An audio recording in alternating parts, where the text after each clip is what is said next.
So in this video we're going to show you how to reset a service light on a Vauxhall Vivaro 2024 plate, similar to Citroën Dispatch and all that lot, the one with the screen there. All we're going to need for it is that button there and the ignition. So all you do is you press and hold that button when you turn the ignition on. Press the button, hold it. Business mode selected. Turn the ignition on, you can see the countdown just like the older Peugeots and stuff like that.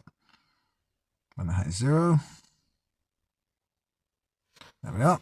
We can let go of the button, cycle the ignition off, and back on. Business mode selected. No service lights. There we are. I hope that's helped. If it has, then hit a like and subscribe below and follow our channel for more automotive tips just like this one.